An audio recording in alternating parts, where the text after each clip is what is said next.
Desejamos que todos tenham um ótimo dia e que aproveitem esse último dia do evento Lições de Norberto Bobbio. Saudamos as autoridades, professores, alunos, servidores e a comunidade aqui presentes. Hoje continuaremos com a programação do evento. Iniciaremos o dia com a mesa 3, a qual debaterá o tema O Método Analítico em Norberto Bobbio. E na composição da mesa, contamos com a presença do Dr. Celso Laffer.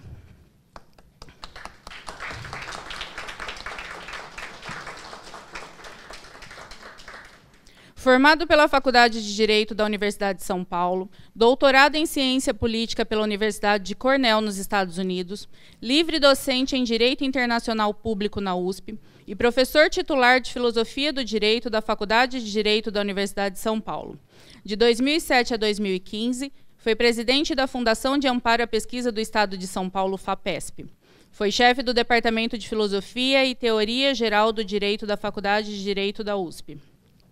Foi ministro do Desenvolvimento, Indústria e Comércio e ministro das Relações Exteriores em 2 ocasiões, em 1992 e de 2001 a 2002. Embaixador do Brasil junto à OMC, embaixador do Brasil junto à ONU, de 1995 a 1998. Em sua primeira gestão à frente do Itamaraty, foi responsável pela organização da Conferência das Nações Unidas sobre o Meio Ambiente e o Desenvolvimento, conhecida como Rio 92 ou Eco 92, que reuniu no Rio de Janeiro mais de 100 chefes de Estado que buscavam meios de conciliar o desenvolvimento socioeconômico com a conservação e a proteção dos ecossistemas da Terra. Também é membro da Academia Brasileira de Ciências e recebeu em 2002 a mais alta condecoração de Ciência e Tecnologia do Brasil, a Ordem Nacional do Mérito Científico. Celso Laffer recebeu ainda condecorações do Ministério das Relações Exteriores, a Ordem do Congresso Nacional e várias outras honrarias similares dos governos do Brasil, Argentina, Bolívia, Equador, México, Panamá, Portugal e França. Seja muito bem-vindo, Dr. Celso. Também contamos com a participação do Dr. Marcelo Granato.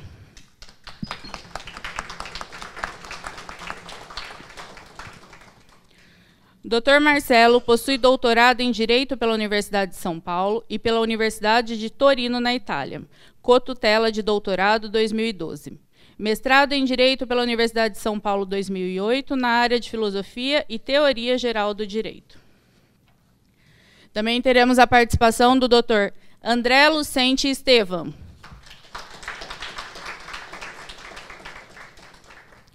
Dr. André, pesquisador visitante na Universidade de Camerino, doutorado em Teoria Geral e Filosofia do Direito pela Universidade de São Paulo, parecerista e avaliador de revistas jurídicas, professor de Direito Empresarial e Teoria do Direito, professor convidado no programa de pós-graduação da Faculdade de Direito da Universidade de São Paulo. Com a palavra, por favor, o Dr. Celso Laffer.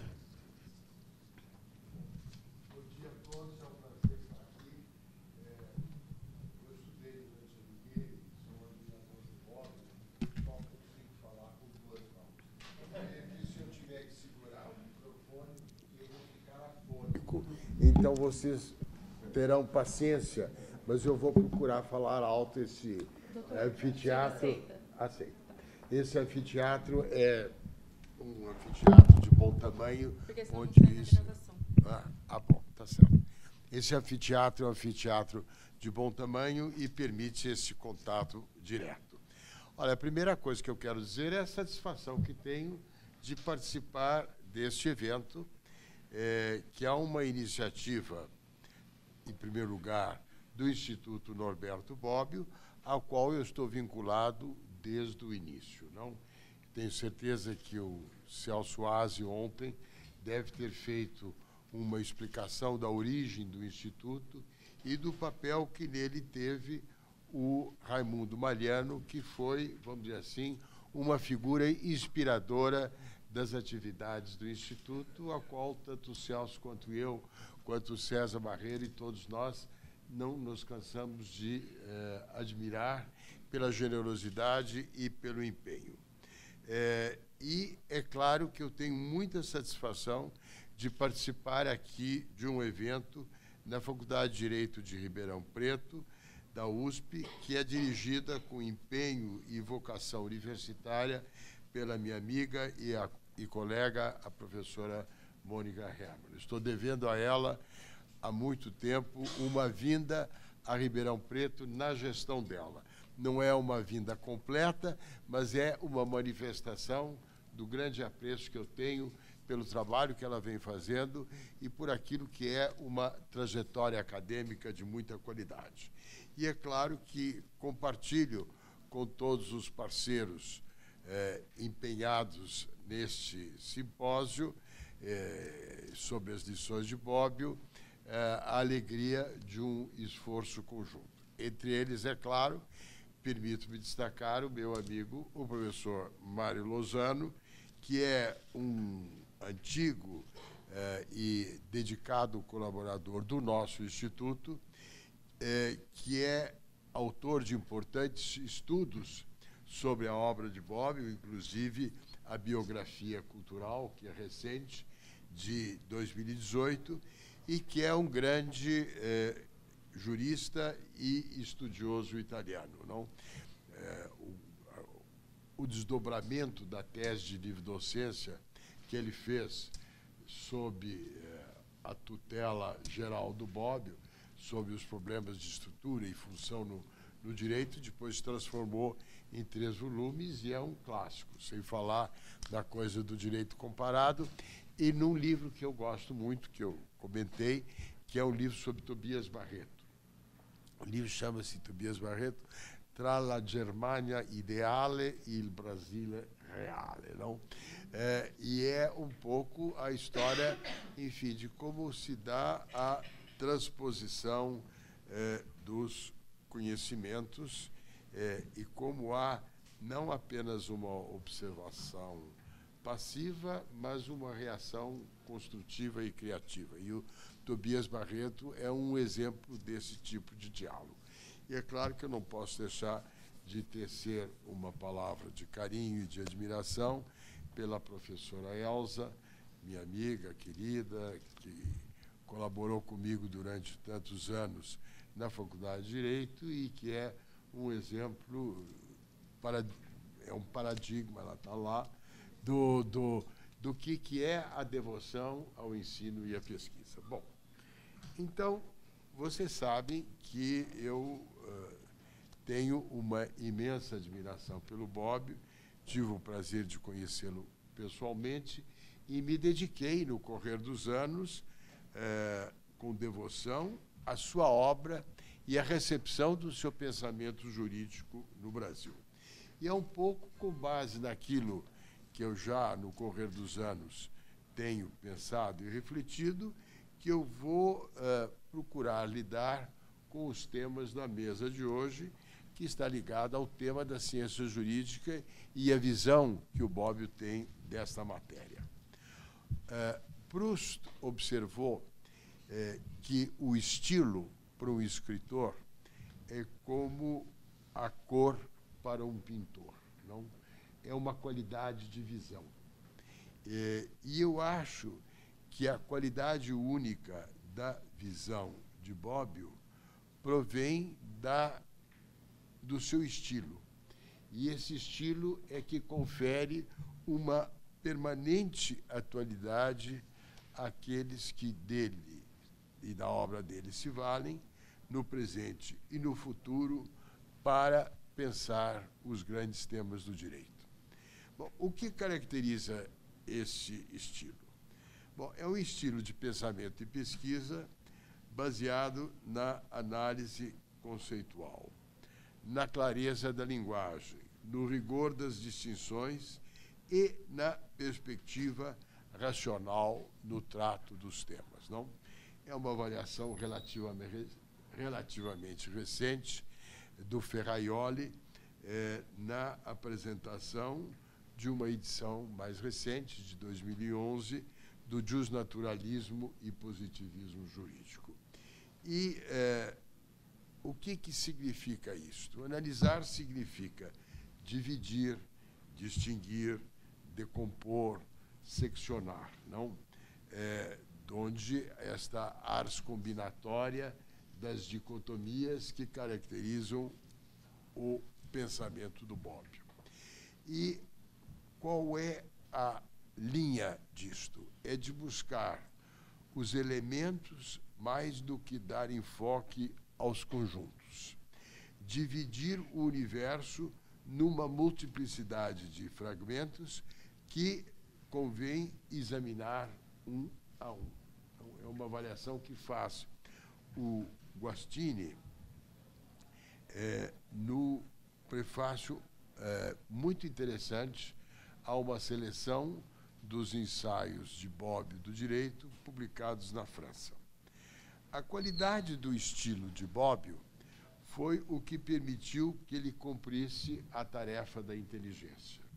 Santiago Dantas dizia que a tarefa da inteligência é tirar o valor das coisas da obscuridade para a luz. E no caso do Bobbio, para citar o grande poeta italiano Montale, tendono alla chiarità le cose oscure. O trabalho do Bobbio faz com que se torne claro aquilo que normalmente é obscuro. Este estilo do Bobbio, na minha avaliação, antecede sua elaboração conceitual do papel da linguagem prescritiva no conhecido artigo de 1950, Ciência do Direito e a Análise da Linguagem, que o Marcelo vai tratar, que é o marco inaugural na Itália da jurisprudência como uma análise da linguagem. E corresponde à sua maneira de pensar. Não? Se nós pegarmos um dos grandes livros do Bobbio, desta fase pré-1950, há um que é modelar nesse sentido, que é a analogia na lógica do direito. Então, é um livro muito interessante, é um livro dos anos 30, de 38. Realmente havia uma certa preocupação do Bobbio em conter o uso da analogia na aplicação do direito penal, que era um objetivo político, vamos dizer assim, latente. Não, o professor Lozano estuda isso muito bem ao tratar da biografia cultural do Bobbio.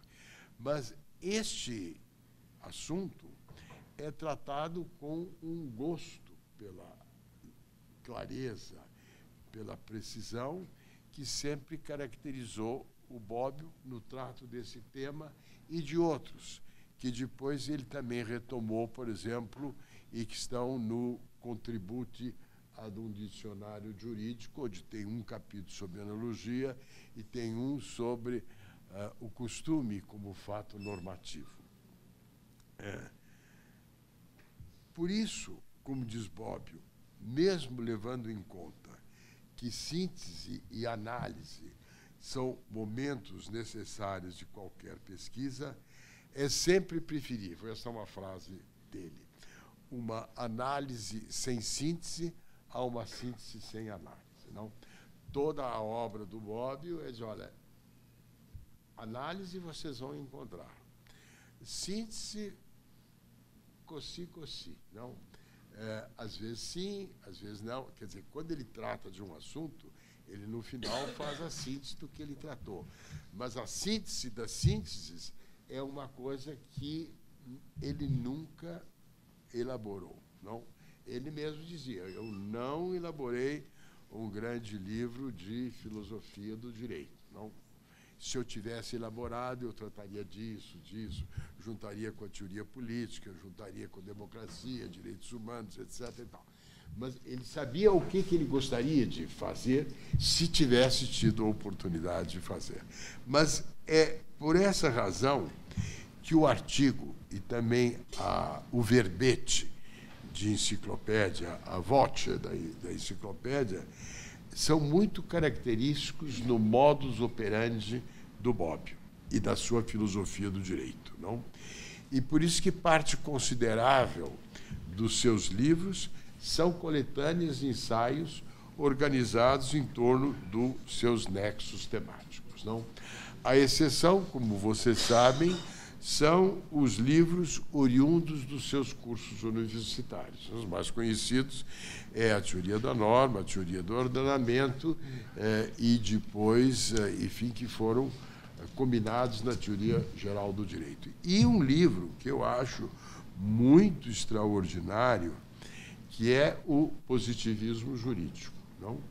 Que, assim como na parte, assim como ele escreveu sobre Hobbes, assim como ele escreveu sobre Kant, escreveu sobre Locke, que eram os clássicos para explicar a reflexão dele sobre os grandes problemas da teoria do direito e do Estado, assim também esse livro sobre o positivismo jurídico é um indispensável complemento para entender qual foi a visão da segunda metade do século XX sobre o positivismo jurídico. Mesmo se vocês olharem o da estrutura-função, que o André vai tratar, e que introduz na sua obra a inovadora incorporação da função promocional do direito, é, na verdade, uma coletânea de artigos, não? Está dentro desta lógica de juntar, por nexos temáticos, um conjunto de temas que indicam esta passagem. Por isso que, na obra dele, eu também gosto muito dos Studi sulla teoria generale di diritto, 55, o Studi per una teoria generale del diritto, que é de 1970, e o Contributi a um dicionário jurídico, que é de 94 e que é inspirado pelo livro do Santi Romano, que ele muito apreciava, que era o Fragmentos de um Dicionário Jurídico. E quem organizou este Contributi foi o Ricardo Guastini. O Contributi corresponde, no plano da teoria política, ao Estado, governo e sociedade, para o qual eu elaborei, em 2017, um prefácio à 20ª edição, revista e atualizada, publicada pela Paz e Terra. Então, o livro hoje tem como subtítulo Fragmentos de um Dicionário Político. Então, na verdade, são dois fragmentos do dicionário político que correspondem um pouco à maneira pela qual ele queria fazer uma análise e não necessariamente uma síntese. É claro que cabe destacar a relevância do volume organizado pelo Bovero, da Teoria Geral da Política, que é um livro que muito bem feito, que o Bobbio também acompanhou, e que realça a transversalidade da relação entre direito e política. E eu faço esta referência à transversalidade e à política por 3 razões complementares. A primeira, porque o estudo do direito, é o Bobbio que diz, e o estudo da política compartilham o tema do poder. E é o que ele diz, por exemplo, num texto da Potere al diritto e vice-versa, que foi a conferência que ele deu, foi publicada depois, é claro, mas foi a conferência que ele deu na Faculdade de Direito do Largo de São Francisco, quando veio ao Brasil. E também no ensaio que integra o volume Diritto e Potere, Sade de Sulkelsen, ele diz: o poder sem o direito é cego e o direito sem poder é vazio. Não? E diz que a norma e o poder são 2 faces da mesma moeda. Bom, se você quiser comparar o Bobbio com o Miguel Reale, eu diria que, ao contrário do Bobbio, o Reale acredita e desenvolve esta competência nomotética do espírito, não? Uma capacidade de ordenar coisas muito complexas dentro de uma visão que se estrutura e se organiza. Não? A própria teoria tridimensional é um esforço de buscar uma unidade sem desconhecer os elementos. Mas quero destacar que a relação do Bobbio com o Reale era uma boa, mas o Bobbio diz que apreciava muito o texto do Reale sobre direito e poder e a sua correlação, que é um texto escrito num livro em homenagem ao Roscoe Pound e que está incluído em Pluralismo e Liberdade. Então, esse é um assunto que o professor Reale examinou muito bem, mas aí ele resolveu fazer uma análise e não se propor apenas a ver, ele aponta, não?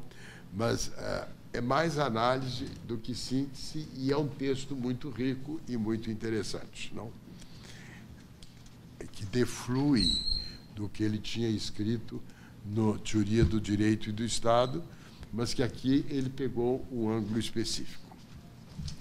O segundo é porque, no trato desses nexos interdisciplinares entre direito e poder e as suas recíprocas relações, o método de Bobbio, como ele diz no prefácio ao livro do Grepp, de 68, sobre o pensamento político de Bobbio, é da mesma natureza analítica. Não? O que eles olham, o que eu faço em matéria de teoria política, em matéria de método analítico, é o mesmo que eu faço em matéria da teoria do direito. E com a transversalidade, eles são congruentes uns com os outros, não? E é isto que confere coerência interdisciplinar à obra de Bobbio, e é, para voltar à minha citação inicial, uma qualidade da sua visão.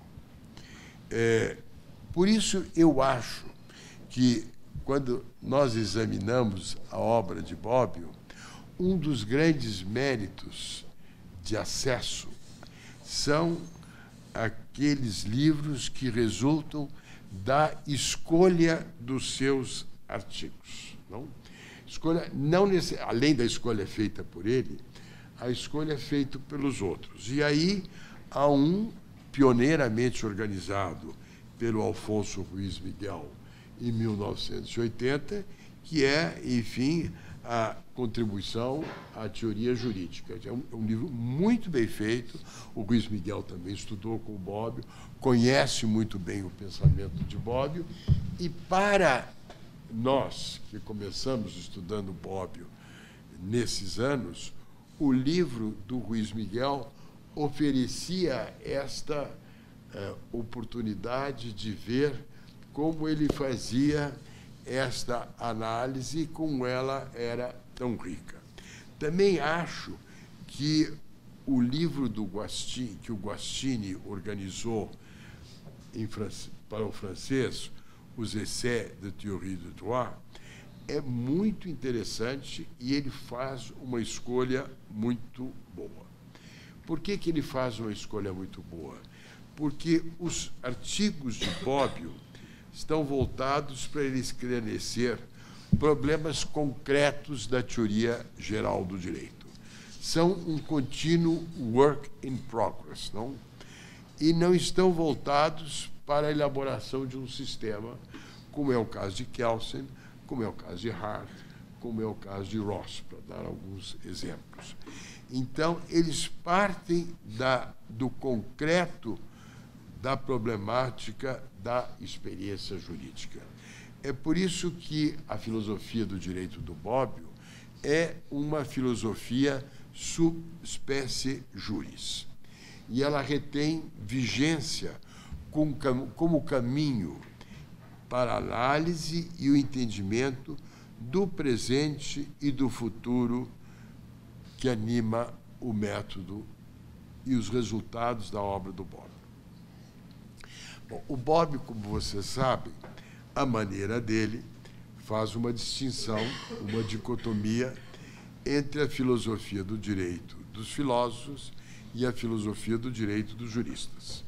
Bom, a dos filósofos é uma filosofia que se vale do direito para expor uma visão geral, não? Neo-kantiana, neo-hegeliana, fenomenológica, existencialista, neo-marxista, não?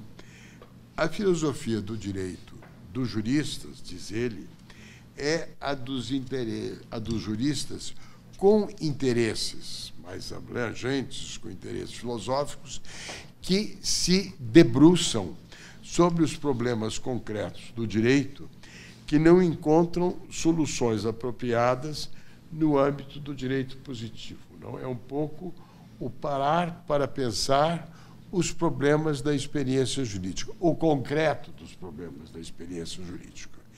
E é por isso, como eu dizia, que a visão de Bobbio da filosofia do direito é uma filosofia subspecie juris.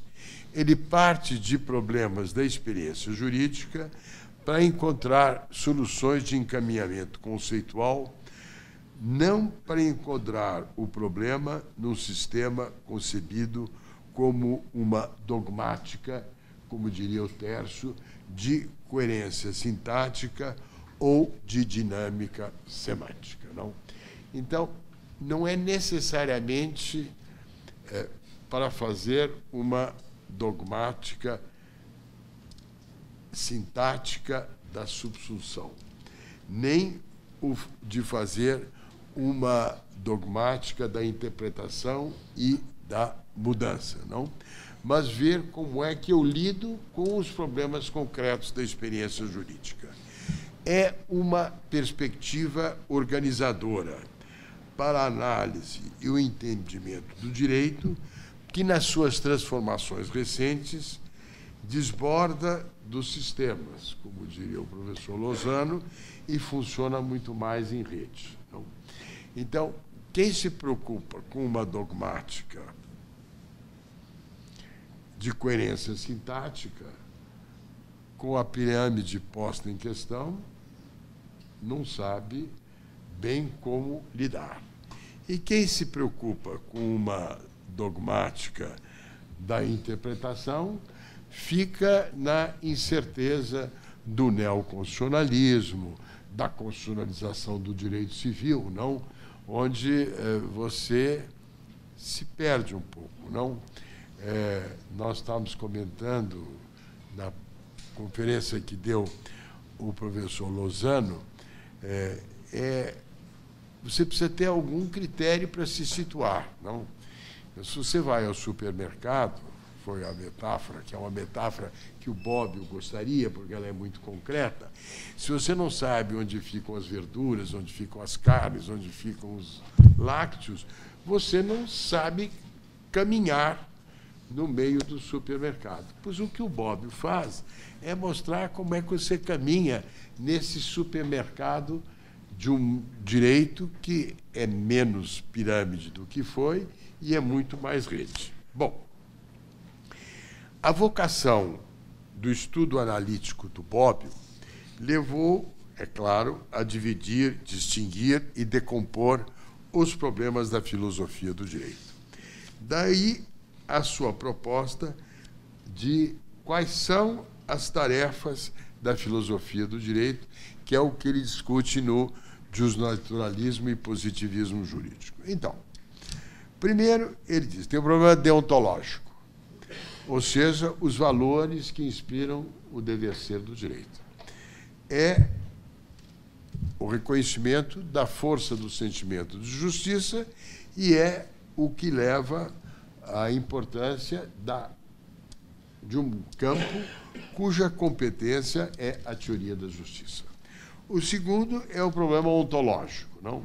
Ou seja, o que é o direito e como se diferencia de outras áreas do conhecimento, dos costumes sociais, das práticas e assim sucessivamente, no que ele enquadra numa teoria geral do direito, não? Vale dizer, análise das categorias, dos conceitos gerais, de que se valem os juristas no trato da experiência jurídica. Por exemplo, poder, dever, sanção, normas, ordenamentos, lacuna, antinomias, interpretação, validade. Não? É como você caminha naquele supermercado. São os temas de preferência do Bobbio e de uma filosofia do direito dos juristas, e é algo a que ele se dedicou muito. E talvez uma síntese do que ele mesmo achava importante é esse livro que eu mencionei a vocês, Contributi ad um dicionário jurídico.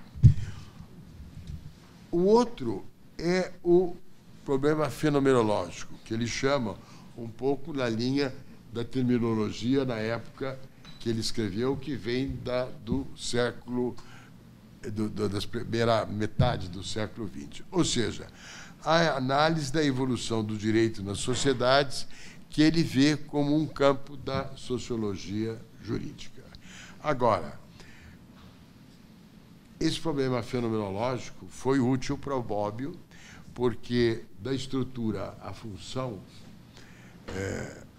é uma maneira pela qual ele se deu conta das transformações do Estado moderno e do fato de que o Estado não se limita, e o direito estatal não se limita a permitir ou proibir, mas tem, enfim, sanções premiais, tem incentivos, vocês têm um conjunto de fatores que estimulam ou desestimulam a conduta. E, naturalmente, o problema metodológico, que é como é que eu acesso o conhecimento do direito, não? E aí entra o papel da análise da linguagem, que ele depois elaborou continuamente, e para qual aquele artigo de 1950 foi um artigo seminal. Uma das contribuições mais originais do Bobbio, nesse campo, é um texto chamado Comandi e Consigli, Comandos e Conselhos. O Guattini também acha que é um tema dos mais originais, e para mim sempre foi, porque ele esclarece como opera a vis diretiva da influência na experiência do direito.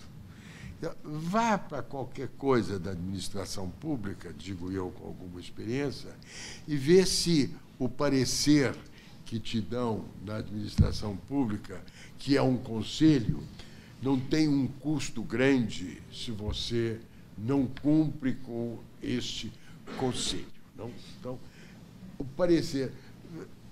E que tal a avaliação do Tribunal de Contas sobre as contas? É um parecer, não? Desconsidere esse parecer para ver como se coloca o problema da prestação de contas do administrador público. E o parecer do Conselho Fiscal. Enfim, e todas aquelas ressalvas que o parecer do Conselho Fiscal pode ter, dizendo que está errado por isso, enfim, não cumpre com as práticas usuais, etc. E tal. Então, há uma vis diretiva da influência. É claro que, no âmbito internacional, e foi por isso que eu vi o negócio, as resoluções da ONU, boa parte das normas de direito internacional dos direitos humanos tem mais a vis diretiva da influência do que a garantia da sanção jurídica, propriamente dito. Não? Então, é por isso que, nesse campo dos direitos humanos, você tem os mecanismos de verificação e acompanhamento para tratar deste capítulo. Não? Outro tema que eu gosto muito é a discussão que ele faz sobre o raciocínio dos juristas, em que ele diz, olha, os juristas raciocinam de forma diferente. Por exemplo, o raciocínio do legislador.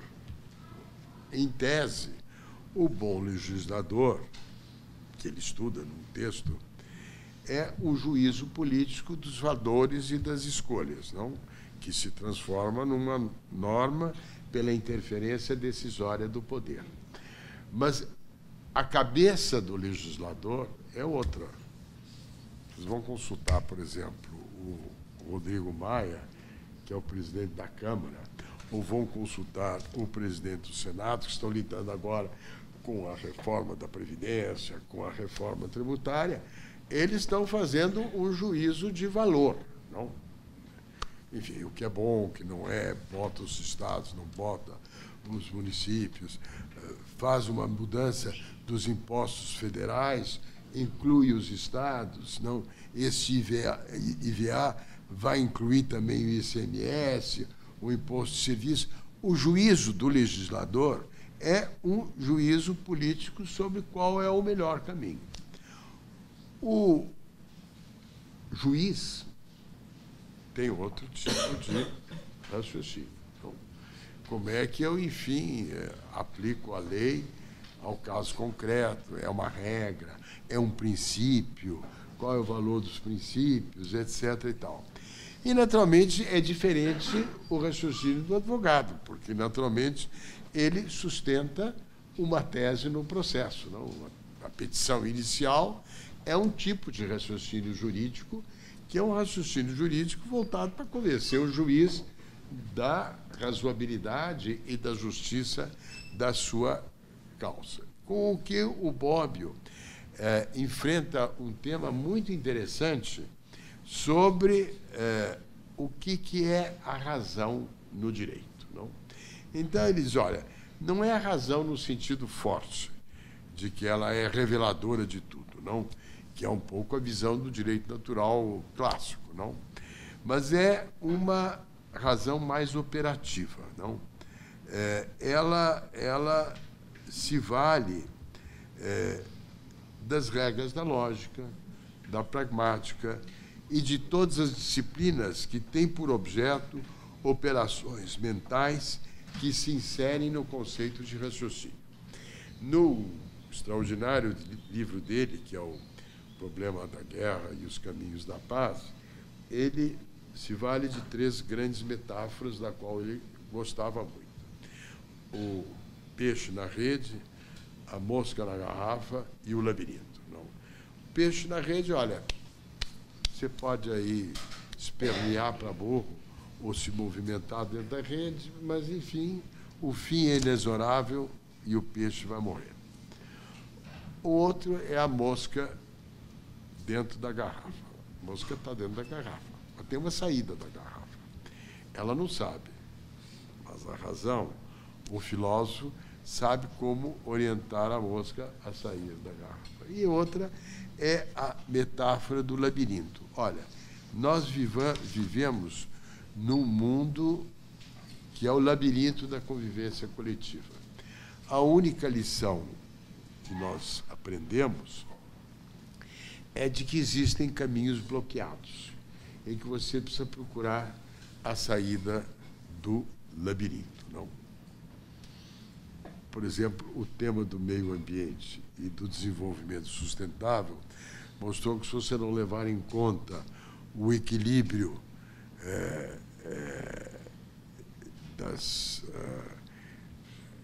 daquilo que sustenta a vida na Terra, você vai enfrentar um beco sem saída.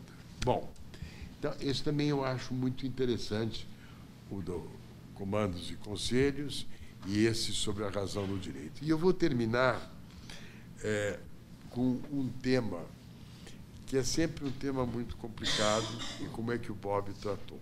Ele diz, olha, claro que o tema da justiça é um tema importante. É, no fundo, o tema dos temas da filosofia do direito. Ninguém gosta de lidar com esse tema.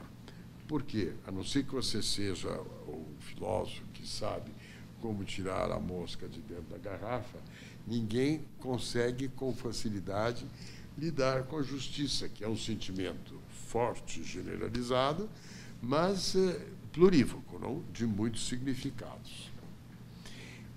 Então, uma primeira importante tentativa do Bobbio são é o curso que ele deu em 52, 53, Teoria da Justiça, Lições de Filosofia do Direito, que ele nunca deixou republicar. Bom, e que foi publicado póstumamente com um prefácio do Gregório Pesces Papa. Por que o Bob nunca deixou publicar? Obviamente porque não estava satisfeito com o que ele tinha dito. Digo eu, bobagem, porque esse curso é extremamente interessante. O que ele disse? Ele se incomoda, penso eu, fazendo agora uma análise psicológica, porque o que não é justo, porque eu não posso me meter na cabeça dele, mas acho que, com base no que ele pensou e escreveu, eu poderia fazer isto. É que este curso é uma síntese com análise. É uma grande análise, mas é uma síntese. E como o Bob se incomoda com o desafio de uma síntese, ele está à vontade com a análise, mas ele está um pouco desconfortável com a síntese que ele propôs. Qual é o ponto central? Ele diz o seguinte: o direito constitui-se como ordem, aperfeiçoa-se como igualdade e realiza-se plenamente como liberdade. E ele diz igualmente que o mundo não é uma realidade necessária, mas um conjunto de probabilidades, aberto à razão tal como concebido por ele, ou seja, como é que eu lido com isso no labirinto da convivência coletiva. Agora, na proposta do Bob, valores, ordem, igualdade e liberdade não são idênticos nem contrapostos. Eles têm esferas próprias. Aí eu diria que, se eu colocasse a questão para o Bob, ele me responderia citando o livro do Walzer, que ele gostava muito, o ensaio, que é O Liberalismo e a Arte da Separação. Não? Ele chama aquilo um livro aureto, não? Um livro de ouro. Porque o que faz o liberalismo, de acordo com o Walzer? Separa. Não? Separa o público do privado, a economia da sociedade, a igreja do Estado, e cosivia, não? Então, ele procurou fazer, neste curso, a arte da separação, não? Procurando lidar com a ordem, procurando lidar com a igualdade e procurando lidar com a liberdade. Que ele diz não são idênticos, mas são nem contrapostos, mas têm esferas próprias e são complementares. Bom, trabalhos posteriores de Bob, e com isso estou concluindo, estão nesta linha de análise das esferas distintas, não? Ele tem um grande texto sobre a noção de justiça, que está na Teoria Geral da Política, tem todo o tema do direito e ordem, que está na coisa sobre a justiça como paz, na discussão paz e guerra, não? Que é o tema caos, ordem, não? Que está no livro Problemas da Guerra e os Caminhos da Paz, e também na parte da Teoria Geral da Política, onde ele trata do problema da paz e guerra e do problema da ordem, não? E o mundo como um conjunto de probabilidades. Direito e igualdade é uma coisa que ele trata num belo ensaio sobre igualdade e igualitarismo, não? Se o tema da justiça sempre passa pela igualdade, são diferentes os critérios de igualdade. E igualdade não é necessariamente igualitarismo, não? Que é reduzir tudo ao mesmo dado, não? E aí ele faz, como faz o Kelsen, como faz o Perelman, examina o conjunto de possibilidades que o tema da igualdade permite. E, em matéria de liberdade, que é uma coisa que ele discutiu muito, tem tanto o grande tema, a liberdade dos modernos e dos antigos, como Kant e as duas liberdades, e também o que ele escreveu sobre o socialismo liberal. Não? Aí, naturalmente e compreensivelmente, o Bobbio tenta uma proposta de síntese que é, ainda que liberdade e igualdade sejam esferas distintas, há uma convergência importante e o socialismo liberal é uma expressão desse empenho de convergência. Obrigado.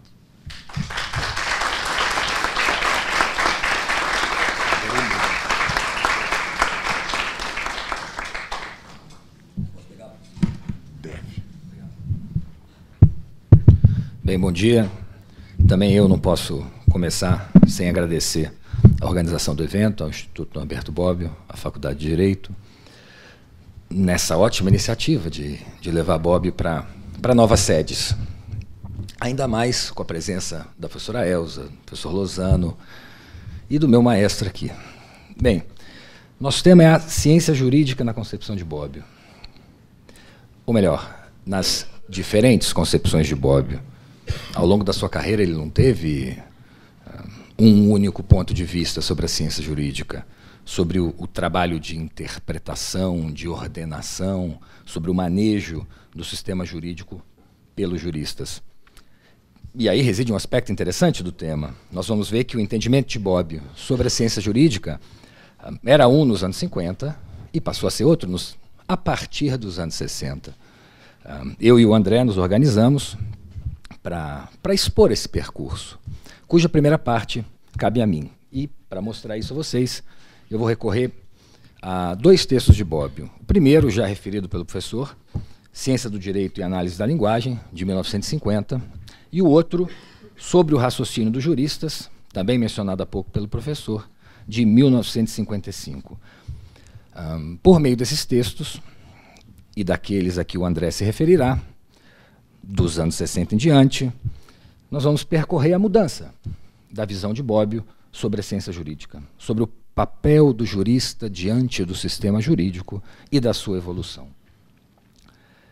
Uma mudança que é mais um capítulo da controversa associação entre ciência e direito. Uma associação que, de fato, não é intuitiva. Sou estranho associar o que nós fazemos no nosso dia a dia, a nossa operação do sistema jurídico, com aquilo que fazem os biólogos, por exemplo. A palavra ciência carrega consigo alguns significados ou alguns pressupostos que são difíceis de adaptar à nossa atividade, à nossa condição de intérpretes do direito. E talvez sirva para ilustrar isso o fato de que, frequentemente, em assuntos jurídicos de primeira grandeza, nós lemos, ouvimos diferentes juristas, bons e renomados juristas, com opiniões antagônicas, né, incompatíveis sobre o que estabelece a lei naquele dado assunto. No que alguém poderia perguntar, mas se o que esses juristas fazem é ciência, como é que eles chegaram a conclusões tão desiguais? Se a questão não fosse jurídica, fosse física, o desfecho provavelmente seria outro. O que faz com que o exercício da nossa ciência dê resultados tão discutíveis?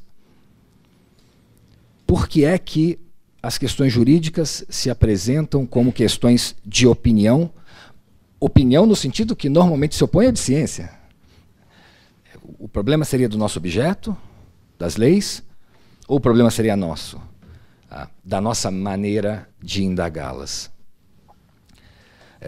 Sabemos, e a isso o professor também fez referência, uma rápida referência, que já houve tentativas de respostas definitivas à questão da cientificidade do direito.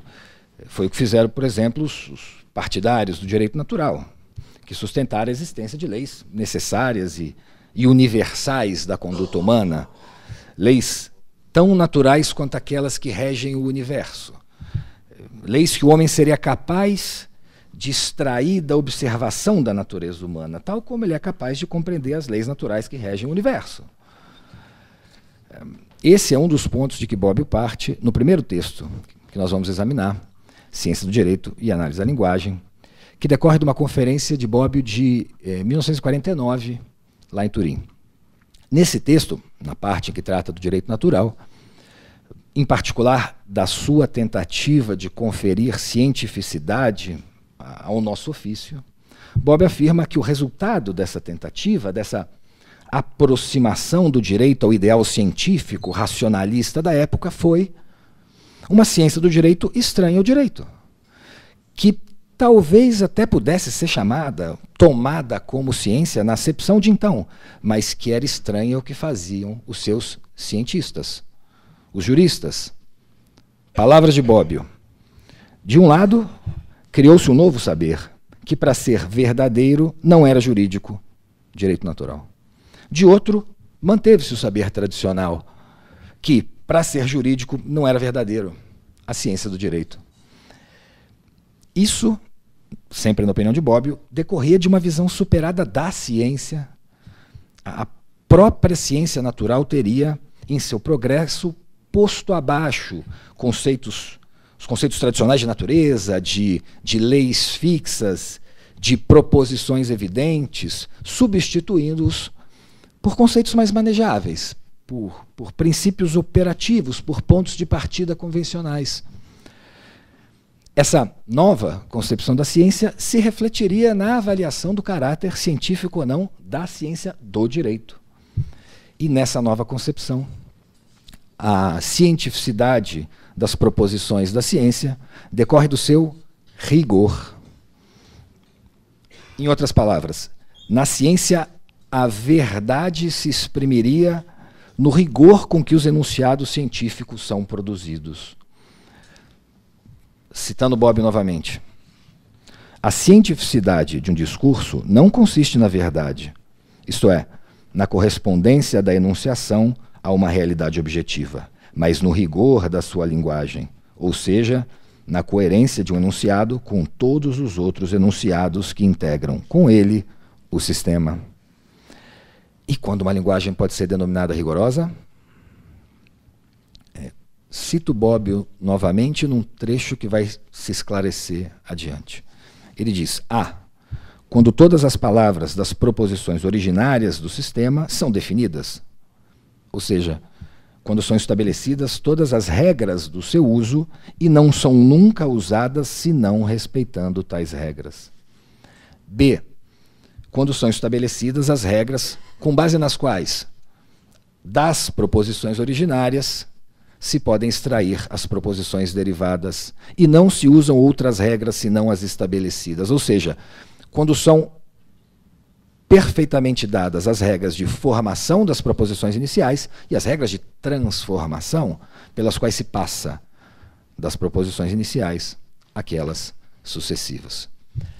Com isso, Bobbio não quer dizer que a ciência consiste, que a ciência se resolve na linguagem científica, não se trata de reduzir a ciência a um fato linguístico. O que ele quer dizer é que toda pesquisa, seja empírica, seja formal, é reconhecida como ciência no momento em que as suas proposições constituem um sistema coerente de enunciados, comunicáveis intersubjetivamente.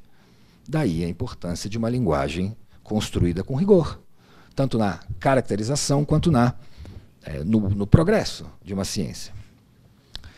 Com esse pano de fundo, Bobbio então passa à pergunta que mais lhe interessa. A ciência do direito se insere nesse novo modo, então um novo modo de entender a ciência? Bobbio responderá que sim, e nós vamos percorrer agora trechos dessa sua resposta afirmativa sobre a cientificidade da ciência do direito, ainda no texto de 50, ainda em Ciência do Direito e Análise da Linguagem. Essa resposta afirmativa sobre a cientificidade do trabalho do jurista parte, e esse é um ponto importante, parte do entendimento de que esse trabalho tem um foco apenas, o foco no conteúdo das regras de comportamento. das proposições normativas. Inclusive, num trecho que vai colidir com o seu próprio pensamento na década seguinte, Bobbio diz: não há ciência do direito fora da regra e do regulado, e tudo aquilo que vem antes da regra, seja seu fundamento ou sua origem, não pertence à pesquisa do jurista. O Bobbio insiste no ponto de que a ciência do direito se ocupa das proposições normativas apenas, e com isso ela adquiriria um status particular. A ciência do direito não seria nem ciência empírica, como a sociologia, nem ciência formal, como a matemática. Ainda assim, a ciência do direito compartilharia com as ciências genuinamente empíricas e formais a seguinte característica. Segundo Bobbio, toda pesquisa de cunho científico teria, além de uma parte substancial que constitui a ciência, como ciência empírica ou como ciência formal, toda pesquisa teria também uma parte crítica. Essa parte crítica consiste, palavras de Bobbio, na construção de uma linguagem rigorosa, através da qual apenas a pesquisa adquire valor de ciência. Ainda segundo Bobbio, a ciência do direito, enquanto toma como seu objeto proposições normativas já dadas, consiste exclusivamente na parte crítica, própria a todo o sistema científico, vale dizer, na construção de uma linguagem rigorosa para fins da plena comunicabilidade das experiências, no caso das normas, fixadas antecipadamente. A parte crítica, comum e indispensável de toda a ciência, é a chamada análise da linguagem. E aí ele conclui: a ciência do direito é essencialmente uma análise da linguagem, mais precisamente, palavras dele novamente, daquela linguagem particular em que, através das proposições normativas, exprime-se o legislador.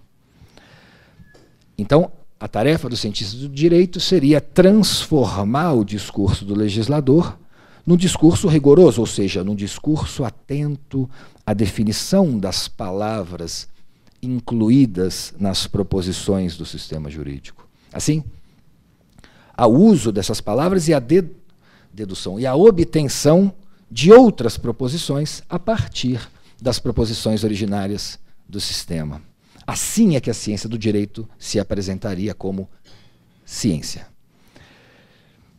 E, talvez, para surpresa de alguns, essa transformação do discurso legislativo num discurso rigoroso nada mais seria que a interpretação da lei. O que é a interpretação da lei? Pergunta-se Bobbio, que eu cito novamente, senão a análise da linguagem do legislador, isto é, daquela linguagem em que são expressas as regras jurídicas. Portanto, o jurista, enquanto intérprete da lei, ou enquanto construtor de um discurso rigoroso, que tem como ponto de partida o discurso do legislador, o jurista é o artífice da ciência do direito. E assim, cientista.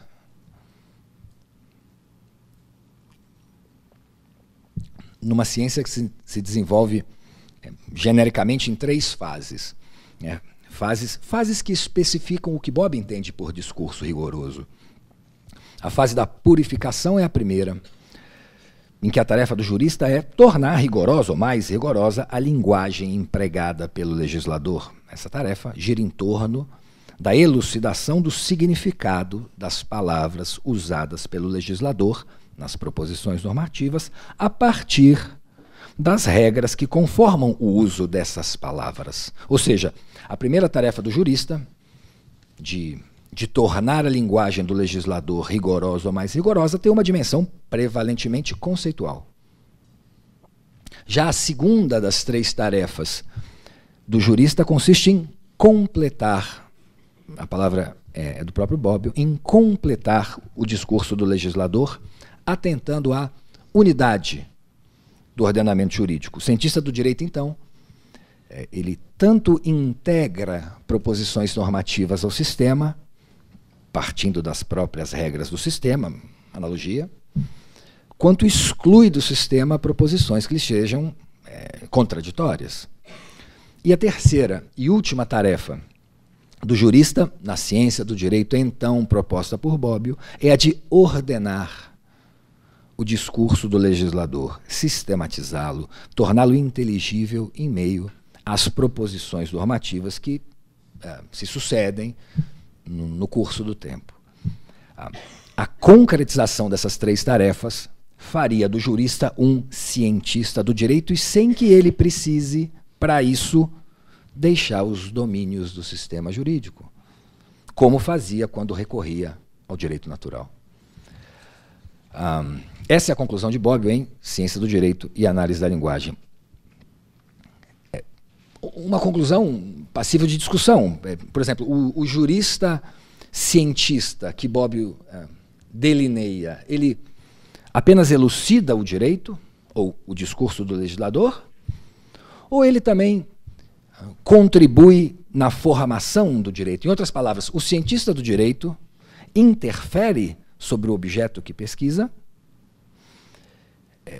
Eventualmente, você pode argumentar que sim, afinal, ao completar o sistema, uma das três tarefas do cientista do direito, segundo Bobbio, como eu disse há pouco, ao completar o sistema, o jurista eventualmente insere disposições que não constam do sistema, ainda que essa inserção seja genericamente autorizada pelo próprio sistema. Ou retira do sistema disposições regularmente inseridas ali, como diante de uma antinomia. Ao menos nesses termos, esse cientista do direito ocasionalmente manobra sozinho a obra do legislador. O seu discurso se intromete no discurso do legislador e assim abre para si um espaço de atuação, um espaço em que a visão pessoal do jurista pode se integrar ao seu objeto de pesquisa. Como controlar isso?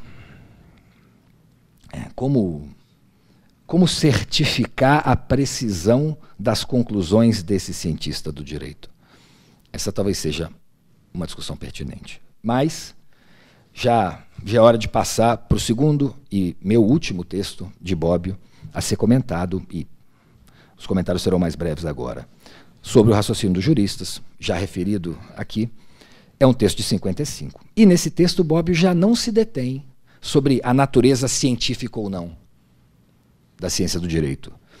Inclusive, ele afirma que a visão sobre o ofício do jurista é uma consequência do fim que se atribui ao direito. Quem defende o caráter científico, lógico, da ciência do direito é quem atribui ao direito o fim da ordem. Já quem indica a justiça, não a ordem, como fim do direito, destaca a equidade como marca do trabalho do jurista, né? Mas nos dois casos, palavras de Bobbio, esquece-se o complexo e variado operar dos juristas. Enunciam-se juízos que pecam pela excessiva simplificação. Então, nesse texto de 55, Bobbio se interessa por aquilo que os juristas efetivamente fazem, não por uma concepção ideal da ciência do direito. E ele então distingue, como já foi dito aqui, o raciocínio empregado pelo legislador, pelo advogado, pelo juiz e pelo jurista, mas ele se concentra no raciocínio do jurista, o qual, cito Bobbio novamente, produz aquele corpo de teorias jurídicas de que se servirão para os seus fins o legislador, o juiz e o advogado. Bobbio afirma que o jurista, em regra, e ao contrário do legislador, ele não formula juízos de valor. O jurista formula, sim, juízos de validade. E esses juízos de validade se dividiriam em juízos de validade formal, né, remissíveis à hierarquia do ordenamento, e juízos de validade material. O que é importante notar sobre esse ponto é que esse juízo de validade material tem, no texto, base lógica. Ou seja, apesar de material, ele não se orienta por concepções de justiça. Bobbio diz o seguinte: quando a pesquisa se volta ao juízo de validade material, o jurista atua prevalentemente como lógico, resolvendo-se sua demonstração no estabelecimento de certas premissas, das quais necessariamente devem derivar certas conclusões. Em nenhum dos dois momentos, juízo de validade formal ou material, em nenhum dos dois momentos, o discurso do jurista pode ser identificado com o discurso moral formado por termos de valor. Ou seja, a ciência do direito, segundo o que Bobbio escreve em 1955, a ciência do direito ocupa-se de verificar se uma determinada norma existe formal e materialmente, mas aí não ingressam juízos de valor, não ingressam juízos sobre a justiça ou a moralidade dessa ou daquela disposição normativa. E vale destacar um ponto final. Os juízos de validade formal e material são obtidos a partir de determinadas operações intelectuais, operações que não se limitam a raciocínios dedutivos. O Bobbio reconhece aqui que, na prática, os juristas se veem diante de normas cujo significado é equívoco, ou de normas que podem qualificar um mesmo comportamento com consequências distintas. E, em casos como esses, os juristas escolhem uma das soluções possíveis. Escolhem não no sentido gratuito, arbitrário, mas no sentido de que eles recorrem a técnicas não dedutivas, mas indutivas, com consequências não necessárias, mas prováveis. E Bobbio fecha assim o seu texto. É necessário partir, antes que de classificações abstratas das ciências, do paciente estudo dos livros dos juristas, para surpreendê-los durante o seu trabalho. Ou seja, a preocupação de Bobbio aqui é mesmo sobre como os juristas efetivamente realizam o seu ofício. Sua preocupação deixa de ser a caracterização da ciência do direito como uma ciência a partir do cumprimento de certos requisitos ligados ao rigor da análise do discurso do legislador. 50. Nesse texto de 55, embora Bobbio ainda siga refutando a intromissão de juízos de valor na ciência do direito, nesse texto, ele desvia sua atenção daquilo que, segundo ele, em ciência do direito e análise da linguagem, os juristas deveriam fazer, para que a ciência do direito pudesse ser ciência, ele se desvia para aquilo que os juristas efetivamente fazem no seu cotidiano profissional. Esse desvio se consolida pelos anos 60, o que o André nos mostrará agora. Eu agradeço a atenção de vocês.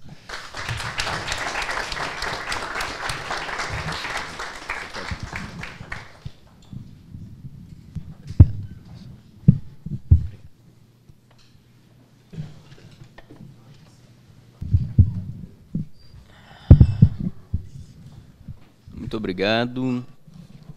Bom dia a todos.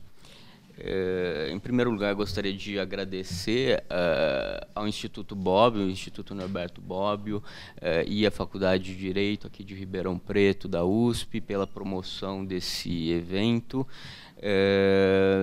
O Instituto Bobbio, como sempre, promove eventos muito bons, muito profícuos para a discussão de temas pertinentes da cultura jurídica relacionados ao pensamento de Bobbio. Dessa vez, mais uma vez, um ótimo evento, e eu ressaltaria e agradeceria, né, não só pelo convite aos grandes conhecedores do pensamento de Bobbio, professor Laffer, professor Lozano, professor Marcelo, mas também pelo engajamento dos estudantes mais novos que estão começando agora no seu estudo sobre o pensamento de Bobbio e que, portanto, de alguma forma assegura o futuro da qualidade da cultura jurídica brasileira. Então, esse fomento, tanto cultural como organizatório e econômico, que o Instituto Norberto Bobbio promove, merece ser agradecido publicamente e lembrado publicamente também. E justamente nessa linha de resgatar, né, lições de Bobbio, que é o nome do nosso evento, do nosso conjunto de seminários, pensando no que ele escreveu e do que nós nos lembramos aqui em relação a certos temas, né, são 2 dias de evento, Hoje, nessa mesa especificamente, nós estamos nos dedicando mais especialmente ao tema do método. O meu objetivo aqui, depois da fala do professor Laffer, depois da fala do professor Marcelo, é fazer uma lembrança estilizada, um recorte estilizado das contribuições de Bobbio em matéria de método, ressaltando o que permanece muito importante para a nossa cultura jurídica atual e também para o futuro. Como o professor Laffer lembrou, a contribuição de Bobbio é bastante grande dentro do tema do método. Bobbio, naturalmente, leu os clássicos que balizam a metodologia do conhecimento jurídico, desde Grocio, Pufendorf, Savigny e Hering, para ter uma noção da importância do pensamento de Bobbio para a cultura jurídica italiana. Nesse assunto específico do método, eu lembro, por exemplo, que o verbete método do novo digesto italiano, novíssimo digesto italiano da década de 60, foi escrito por Bobbio. Então, já nessa época, ele era reconhecido por prestar uma grande contribuição à teoria do direito, à cultura jurídica em matéria de método. E, claro, como o seu conhecimento era grande, as suas obras são várias, e o seu pensamento sobre o método se espraia por muitos escritos e por vários períodos da sua vida, com mudanças de pensamento. Eu vou selecionar alguns momentos específicos para nós colocarmos em discussão e reflexão. O primeiro momento que eu lembraria é o momento fenomenológico de Bobbio, como o professor Mário Lozano mencionou ontem, e mais detalhadamente explica na sua biografia de Bobbio, a biografia cultural de Bobbio, o momento, a fase fenomenológica de Bobbio, por assim dizer, uma espécie de parênteses, mas dentro desse parênteses, dessa fase fenomenológica, nós podemos notar um traço distintivo do pensamento de Bobbio em matéria de método e metodologia do conhecimento jurídico. Então, na esteira de Husserl, ele divisa filosofia, ciência e técnica. Nessa fase, para ser mais específico, nós estamos nos anos 30, sobretudo 1933, 1934. Então, lembrando do que o professor Mário Lozano explicou ontem, e, de novo, ressalto a biografia escrita pelo professor Lozano, que é uma grande obra sobre a cultura jurídica e filosófica do século XX, com centro no Bobbio, e nós estamos vivendo, a Itália passa por um momento muito diferente do pós-guerra, que é o momento em que o Marcelo analisa os escritos de 49, 50 e 55. Então, faz muito sentido que ele dê maior proeminência para a filosofia em relação à chamada dogmática. Então, aquilo que ele qualifica como filosofia é o que fundamenta o direito e determina o conceito de direito. Por outro lado, aquilo que ele define como ciência tem por objeto, sobretudo, estudar a essência das instituições jurídicas. E, por fim, aquilo que ele qualifica como técnica, nessa divisão metodológica do conhecimento jurídico, é o que é a prática de interpretação das leis vigentes. Então, nesse momento, claro, Bobbio confere uma importância um pouco menor à dogmática, aquilo que ele chama de técnica, justamente porque o direito positivo nessa época passa por um momento bastante complicado. E daí a proeminência, sobretudo, da filosofia.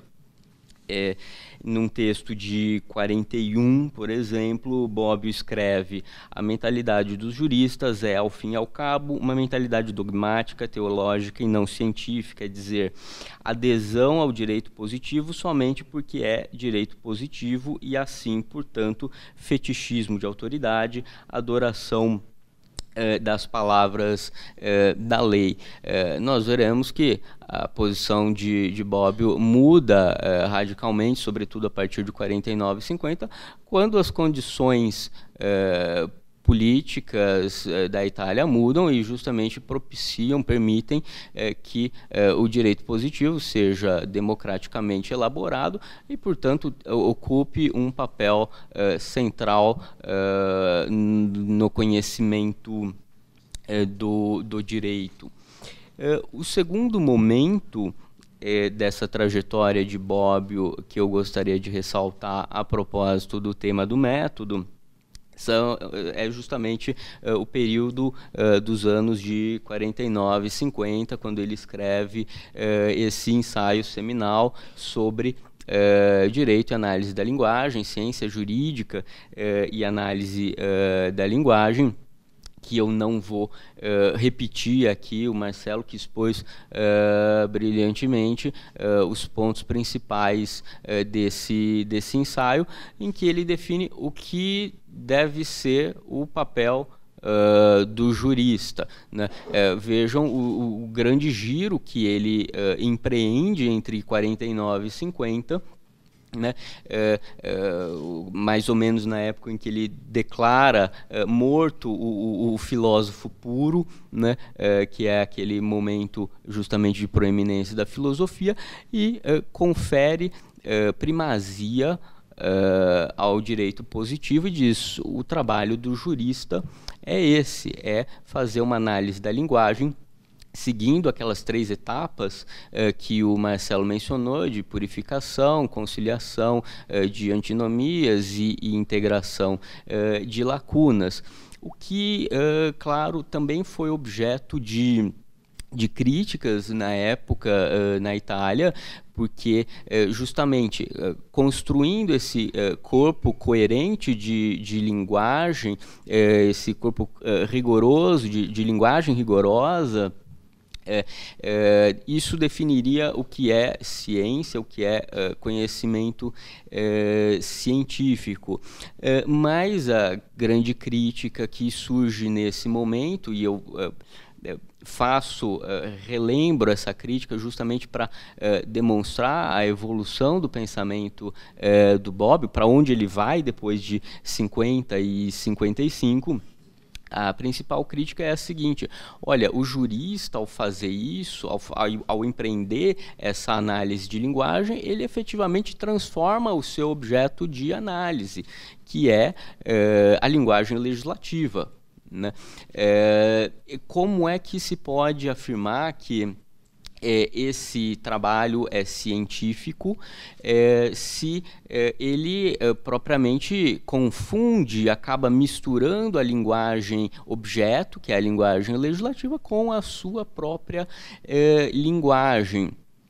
Portanto, aqueles paradigmas de neutralidade axiológica e de descritividade da ciência do direito se perderiam justamente porque a linguagem do legislador é uma linguagem prescritiva.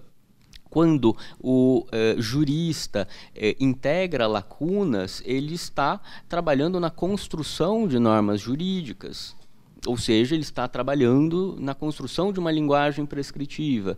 Quando o jurista trabalha na conciliação de antinomias, ele, na conciliação de antinomias, ele está, de certa forma, suprimindo, retirando validade, em um certo sentido, de norma jurídica, de linguagem prescritiva. Aqui a gente tem um certo problema metodológico que também, em certa maneira, existia na construção do objeto da ciência do direito em Kelsen, né, sobre cujos ombros Bobbio trabalha, né. Ele parte de pressupostos kelsenianos para a compreensão da ciência do direito e também do seu objeto, mas promove uma certa renovação em relação a esse pensamento.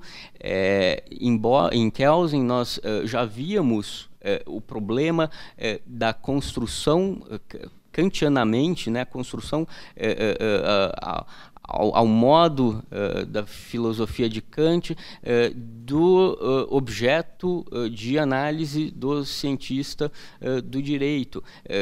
Quando Kelsen diz, por exemplo, que o jurista, ao construir o seu objeto, de certo modo, confere um certo sentido de validade às normas, um sentido epistemológico de validade.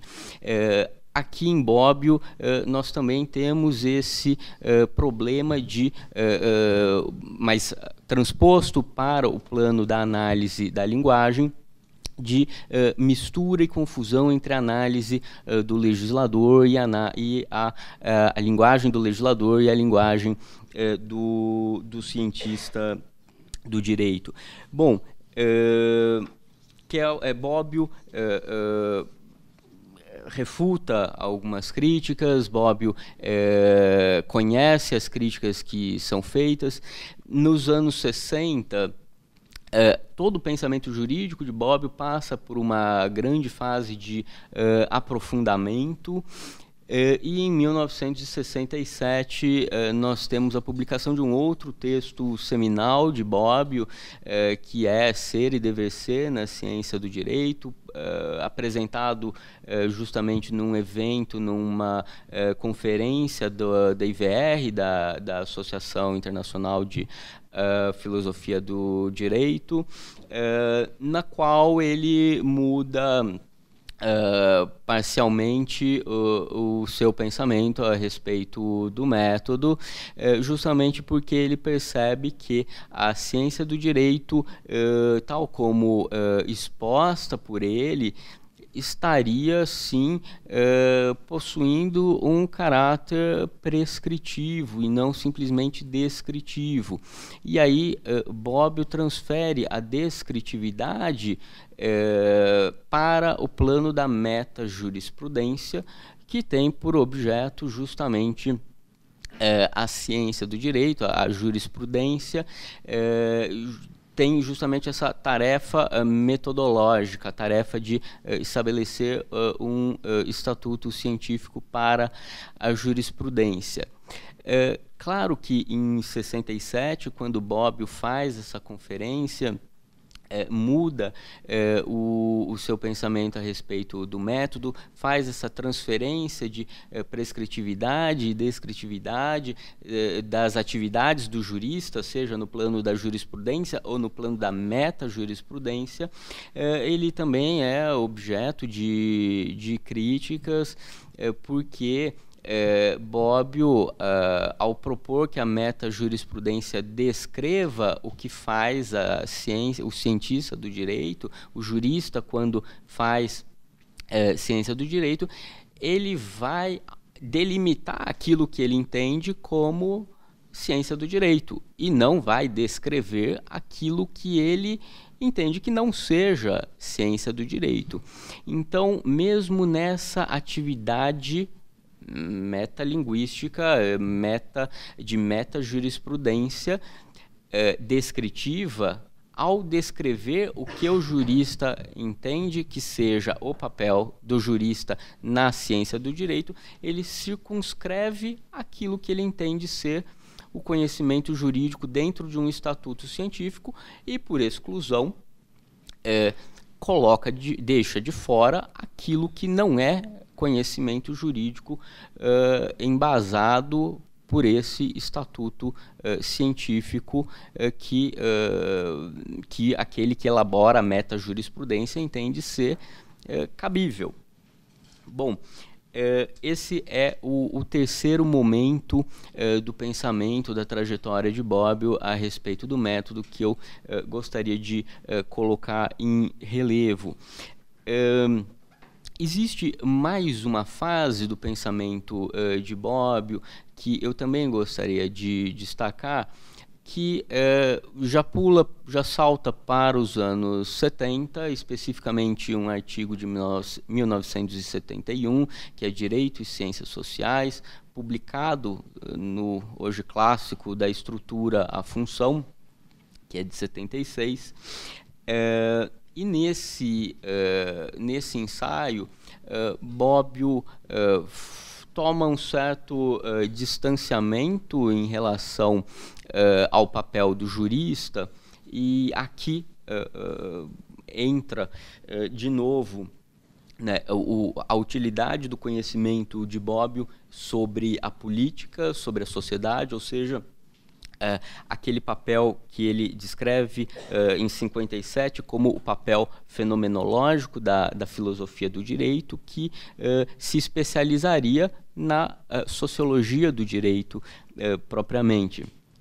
E nesse ensaio de 71, Bobbio vai observar que, na verdade, o papel do jurista varia, né?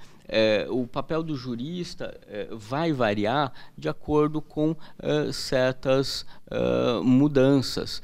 Ele vai considerar basicamente uma espécie de matriz com variáveis, justamente tipo de sistema jurídico, se é um sistema jurídico aberto ou fechado, a situação social, ou seja, se a sociedade se encontra em um estado de estabilidade ou em transformação, e a relação ou interação entre o direito e o sistema social como um todo, a diferenciação entre o subsistema jurídico e o sistema social como um todo, ou seja, se ele existe de modo autônomo ou se ele existe como um subsistema dependente de um sistema global. Dentro dessas diversas possibilidades que podem existir, e são diferenças de graus, não são diferenças binárias como as dicotomias podem fazer parecer, o papel do jurista vai variar. Então, em um sistema jurídico aberto e em uma sociedade em transformação, o papel do jurista será um. Em um sistema jurídico fechado, em uma sociedade estável, o papel do jurista será outro, para isolar duas situações bastante diferentes entre si.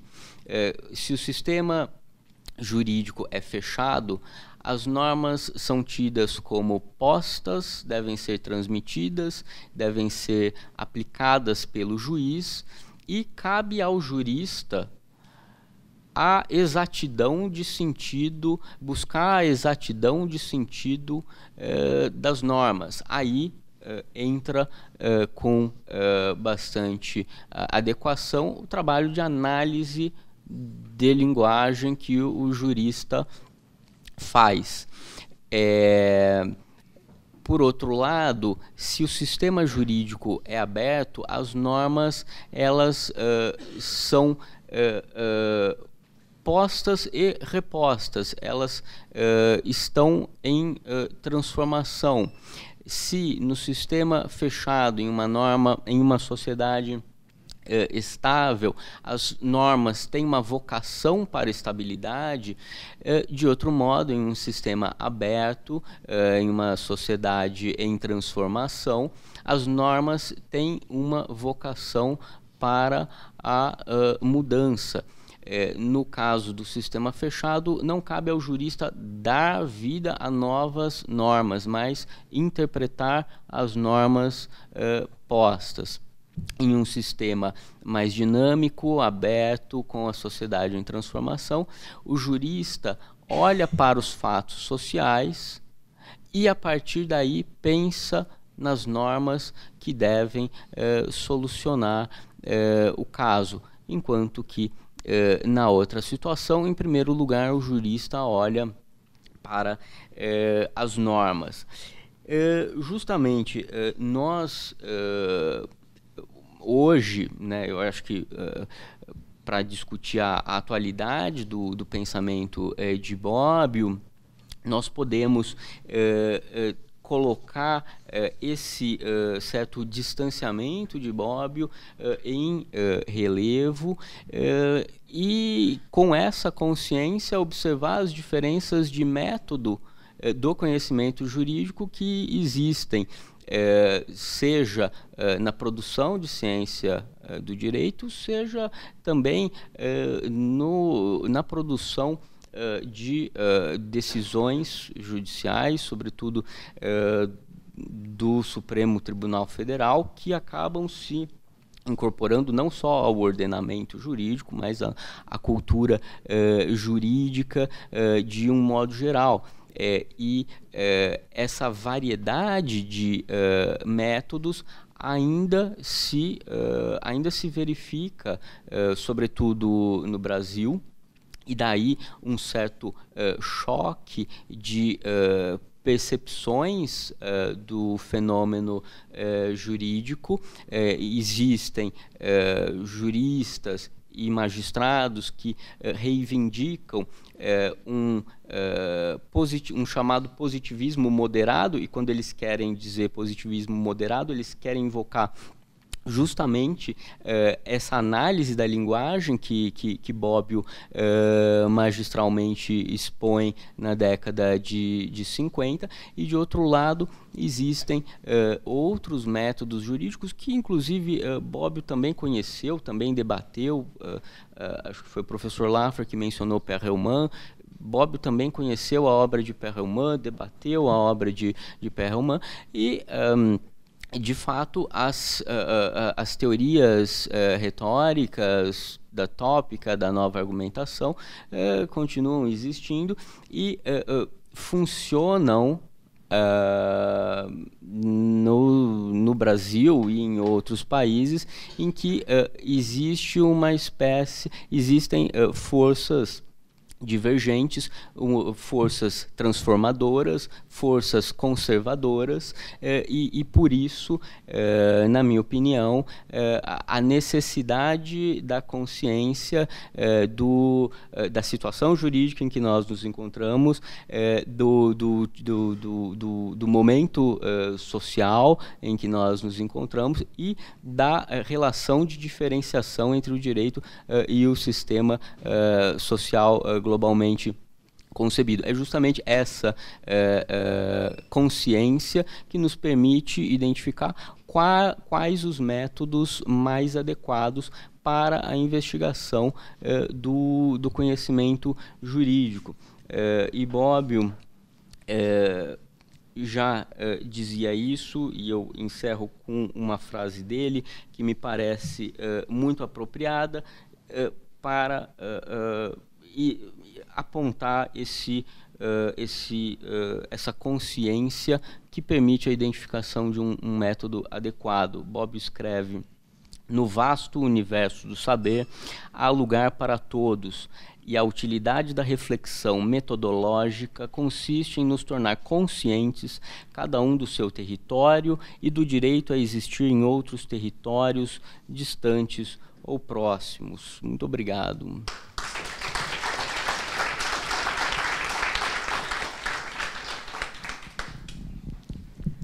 Agora nós abriremos o espaço para um debate. Fiquem à vontade para aproveitar a participação dos nossos convidados e realizar as perguntas que desejarem.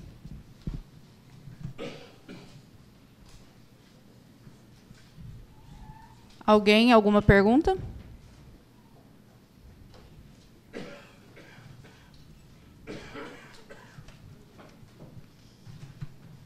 Professora Mônica.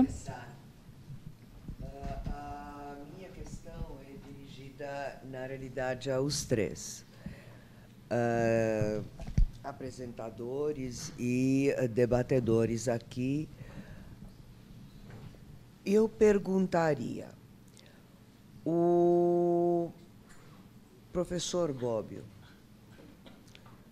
teve influência, a obra, ou melhor ainda, a obra de Bobbio teve influência na segunda metade do século XX e na primeira metade do século XX. O que aconteceu? Porque a influência na segunda parte do século XX é inevitável. E, na realidade, todo mundo está cansado de saber, todo mundo não, nós que estudamos, mas está cansado de saber que ele foi um dos que mais influenciaram o pensamento democrático, e todos aqueles que trabalharam com a democracia. A influência do Bobbio se percebe até hoje, atravessou o século XX, adentrou o século XXI, e cá estamos nós discutindo Norberto Bobbio, as lições de Norberto Bobbio. Mas e na primeira metade, quando o pensamento de Bobbio não era tão definido, não era tão preciso, o que aconteceu? Bom, então, acho que ensaiou uma primeira resposta, mas, evidentemente, quem melhor poderia responder é o professor Lozano, porque justamente a autobiografia, a biografia cultural do Bobbio é uma indicação das várias passagens do seu pensamento no correr da sua vida, não? Quer dizer, essa coisa foi tendo delineamentos mais claros mais adiante. Mas, enfim, nos anos, ele, enfim, começou muito jovem, ele teve tanto uma formação jurídica quanto uma formação filosófica. Ele se laureou em Direito, como se dizia na Itália, e se laureou em Filosofia. Enfim, a parte filosófica o levou um pouco para a fenomenologia, mas aí o professor Lozano poderá dizer melhor. A parte jurídica, o grande inspirador dele e professor foi o Gioele Solari, que faz parte assim de uma linhagem da escola de Torino. E o Solari era um grande estudioso, mais de teoria política e jurídica do que de teoria jurídica, se a gente olhar os trabalhos dele, não? O próprio Bobbio diz que sentia que a edição que ele fez do De Cive, do Hobbes, não correspondia aos padrões que ele acha que deveriam corresponder às edições como as do Solari, etc. e tal. Agora, já também escreveu na época do fascismo, então havia uma limitação quanto à escolha de temas e à escolha de assuntos. Mas justamente a analogia que eu mencionei é um livro que antecede essas coisas, como outros trabalhos também dele, não? Tem uma fase também meio existencialista, da qual ele foi logo muito crítico, não?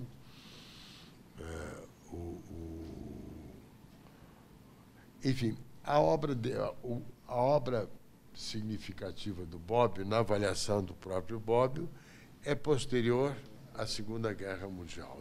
É o depois, onde também as condições políticas o liberaram para ter mais latitude na escolha dos temas. Acho que o professor Lozano pode dar...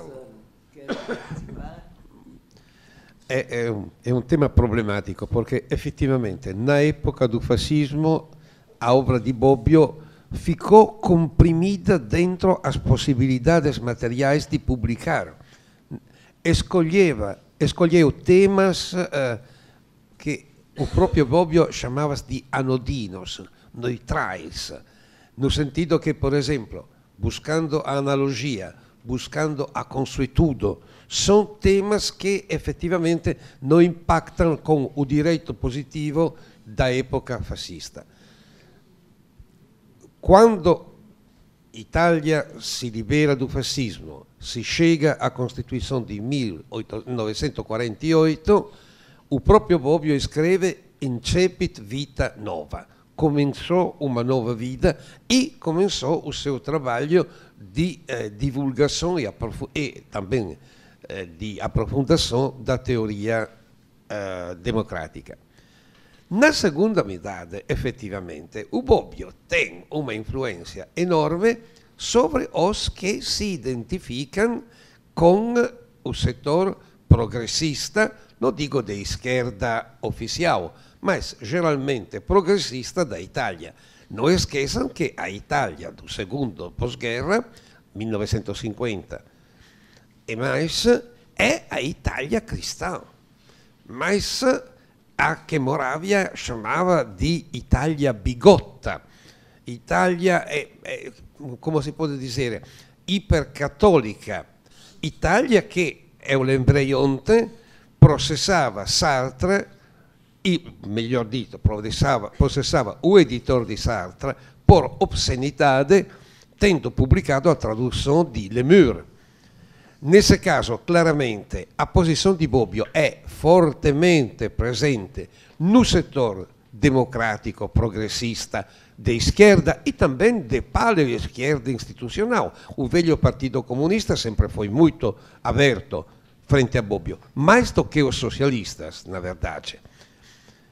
E por isso eu sublinho que, mais ou menos, a influência de Bobbio tão forte na segunda metade do século passado é no setor dos progressistas. Os outros setores criticavam violentamente Bobbio. Eu lembro artigos dos neofascistas, o movimento social italiano, impresentáveis. Isso para dizer, claramente para nós é um numen tutelar da época, mas para os cristãos tradicionais, não. O laicismo di Bobbio encaixava muito pouco com as teorias dos católicos. Também o próprio prefeito di Florença, que tinha uma atitude católica progressista, foi chamado de peixe vermelho na água santa, exatamente por ser aberto ao debate com os comunistas. E os ataques da direita a Bobbio, dos católicos a Bobbio, foram por a sua abertura ao diálogo crítico com as esquerdas oficiais socialista e comunista. Isso para dizer que a época foi bastante complicada e a posição de Bobbio, ao final, foi uma posição minoritária.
Olha, não é tão fácil responder a sua pergunta.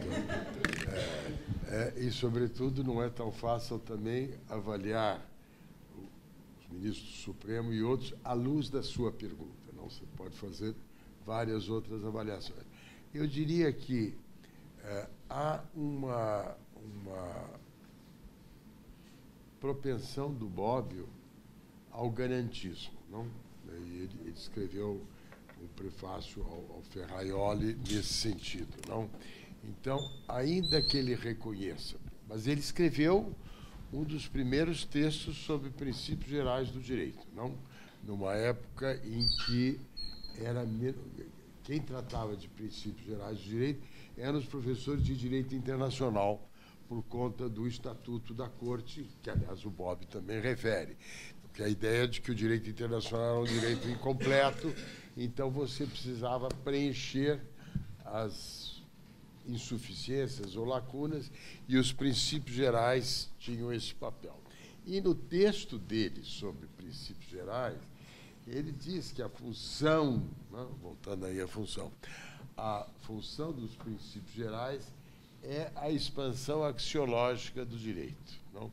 Quer dizer, então, ele tinha clareza de que, enfim, princípios tão importantes, tem uma expansão axiológica, etc., etc. e tal. Mas, na discussão sobre a linguagem do jurista, ele é mais um garantista do que, vamos dizer assim, o que ele chamaria, citando os antigos, de escola livre do direito. Não vale qualquer coisa. Porque isso também é uma discussão antiga. Não? Como diria o Bobbio, a história não começa do novo a cada 10 anos. Não? É bom olhar para trás, não? Para ver o que você acha. Então, você tem a discussão sobre a jurisprudência dos conceitos, a jurisprudência dos interesses, coisa que se discutia, como os mais jovens diriam, na época que os animais falavam. Não, isso aqui é bastante tempo atrás. Mas a ideia dos conceitos, não, vem com uma ideia de você, enfim, dar uma certa... ampliar a segurança jurídica, porque você permite enquadrar condutas em conceitos. Não? Todo direito civil foi elaborado nesta base, né? A Pandectiste, Winscheid, por exemplo. Não? Essa história de constitucionalizar o direito civil, que é outra das obsessões do momento atual, é justamente esvaziar os conceitos pelos princípios. Não é nem como no caso da Constituição, que você tem a discussão entre princípios e regras. Se você constitucionaliza o direito civil, você dilui o papel das categorias que os conceitos foram elaborando no correr dos anos. Então, tem Hering aí, que o professor Lozano é um grande especialista e que também fez um trabalho de depuração. E o nosso primeiro, o Código Civil do Clovis, é baseado justamente na leitura de Hering. Eu estou passeando, né? Eu não estou querendo fugir da sua pergunta, eu estou querendo... quer dizer, não me force a fazer uma avaliação dos ministros do Supremo ou do Judiciário brasileiro, que é mais complicado para fazer. Mas estou dizendo que é uma coisa que está aí num contexto geral. Também tem, aí estamos falando nisso, tem essa história do diálogo das fontes, não? Dessa história do direito em rede, não? Da influência recíproca que os sistemas repercutem. Não? O professor Lozano tem um grande livro sobre os grandes sistemas jurídicos, que é um livro muito interessante, que mostra, enfim, qual é o papel, no fundo, do direito comparado para você lidar com essas situações complicadas. Quer dizer, a delação premiada é uma transposição do plea bargaining. Agora, o Bobbio diria que a função do plea bargaining no sistema americano é outra da função que a delação premiada está exercendo no Brasil. Porque a função do plea bargaining nos Estados Unidos é de diminuir a carga do judiciário, limitar o papel dos juízes a 95% eliminar 95% dos casos da decisão dos juízes, onde você negocia uma pena, enfim, você facilita a vida do juiz, você facilita a vida dos advogados. Para quem é acusado, nem sempre isso é tão confortável. Mas, enfim, esta é a função do plea bargaining. Não é a função que a delação premiada está exercendo no nosso sistema. Então, é interessante ver como é que você, enfim, como os conceitos te ajudam a tornar as coisas mais claras. Ou ainda para prosseguir, o sistema norte-americano, que o plea bargaining, a delação veio disso. O juiz tem funções diferentes da que tem o juiz no sistema nosso, não? Que aí a prova se faz no júri. Todo mundo que vê filme americano sobre cases, não? É no júri que a prova é apresentada, não? É o depoimento, etc, etc.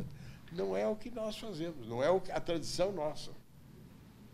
O júri é limitado ao caso que o direito penal indica, que, enfim, é morte, e o juiz tem um papel mais ativo na busca da verdade, não? É diferente. Do meu lado, a dificuldade da pergunta, considerando particularmente o que foi dito aqui, reside primeiro no fato de que, embora o texto 50 aqui, coincidentemente... De nada. Bem, como eu dizia, a minha dificuldade em responder a sua pergunta tem a ver, considerando especialmente o que foi dito aqui, com o fato de que, embora o texto de 50 exprima um pensamento que deixou de ser exatamente o pensamento de Bobbio ao longo dos anos, como eu e André tentamos mostrar, eu acho que essa preocupação com a análise rigorosa do discurso do legislador seria algo, digo sem nenhuma base, mas seria algo que o Bobbio prezaria, essa atenção ao discurso do legislador, as palavras empregadas pelo legislador, seria algo que Bobbio prezaria à luz desse atual uso livre dos princípios dentro desse chamado neoconstitucionalismo, embora ele tenha se dedicado a isso nos anos 50, ao passo que o último texto que o André mencionou, Direito e Ciências Sociais, é de 71, e ali ele já reconhece o caráter prescritivo do trabalho do jurista, reconhece a presença dos valores, já em 71. E em 71 foi, se eu não me engano, o ano em que Bobbio saiu da Faculdade de Direito para a Faculdade de Ciência Política. E é também um ano em que ele, e dá mostra disso o texto Direito e Ciências Sociais, em que ele está atento à função do direito na sociedade, ou seja, uma função em que direito e política vinculam-se fortemente. Daí porque não me parece absurdo pensar que ele olharia com cuidado esse encontro que hoje se opera entre direito e política, mesmo no judiciário. Não sei qual seria o parecer final dele, mas juntando esses dois textos, minha dificuldade reside aí. Eu acho que ele atentaria para os dois ao mesmo tempo, diante do que se tem hoje, se eu te entendi corretamente. É isso.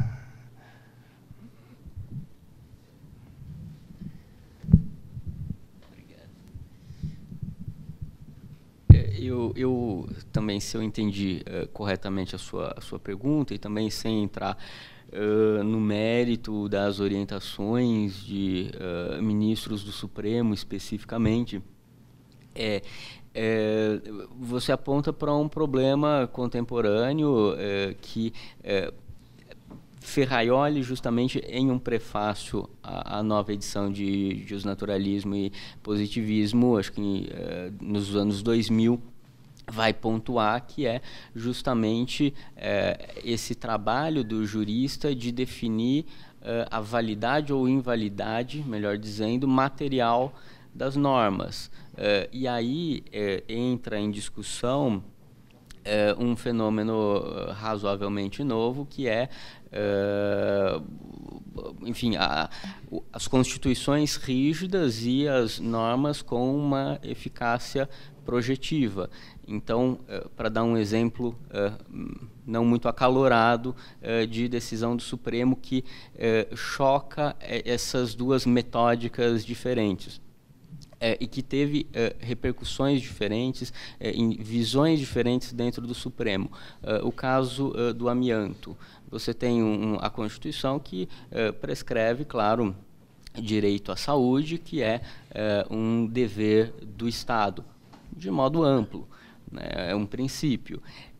Você tem uma norma infraconstitucional de 95 que disciplina o uso do amianto, né? E a grande discussão surge no Supremo em 2016, eu acho, alguma coisa assim, quando o Estado de São Paulo proíbe o uso do amianto, né? E a questão que é discutida pelo Supremo é não só se a lei estadual poderia proibir o amianto, mas também se a norma de 1995, que disciplina o uso do amianto, seria constitucional ou não. Bom, se cientistas dizem que o amianto faz mal à saúde, disciplinar o amianto e, por isso, permitir o uso do amianto não seria uma violação à Constituição de 88? Veja que não se trata de uma validade procedimental ou uma validade formal que está em discussão, né? O tipo de método que se exige para enfrentar essa questão e, no fundo, o trabalho do jurista, ainda dentro daquela proposta metódica de Bobbio dos anos 50, é definir a validade das normas, solucionar o problema das lacunas, das antinomias. Existe uma antinomia nesse caso, existe uma relação de contradição entre essas normas, não é fácil. E no Supremo, essas diferentes visões de método também se manifestam, como se manifestam na comunidade jurídica em geral. Alguns ministros, nesse caso, votaram no sentido de que, bom, se o legislador de 95, após a Constituição de 88, decidiu disciplinar o uso do amianto, o modo correto de desfazer essa disciplina também é pela via democrática. O legislador deverá elaborar uma nova lei que retire a validade da lei de 95, mas para isso é preciso passar pelo procedimento democrático. Outros ministros, com uma visão de método diferente, vão pensar, não, aqui também é o meu papel, continua sendo o meu papel de jurista, continua sendo o meu trabalho fazer esse estudo de invalidade material, considerando fatores extrajurídicos, né? E isso Bobbio também salienta nessa obra da estrutura-função, inclusive nesse ensaio, Direito e Ciências Sociais, em que ele diz, olha, o jurista está saindo do isolamento da ciência do direito, ele está olhando para outros campos do conhecimento. Ele coloca em destaque, na década de 70, olha, onde primeiro se vai sentir essa saída do isolamento é no direito industrial, no direito comercial e no direito do trabalho, que é onde primeiro repercutem as consequências das transformações econômicas que ele estava vendo ocorrerem na Itália e na Europa. E eu acho que não há uma solução nem demora filosófica, nem demora geométrica para isso, para essa. Não sei se seria adequado falar em Methodenstreit aqui, porque existe uma certa competição de métodos, mas não ao modo como se falava de competição de método na interpretação antigamente, mas na minha opinião é uma convivência de métodos que continua a existir e tem a ver com diferentes visões do próprio fenômeno jurídico.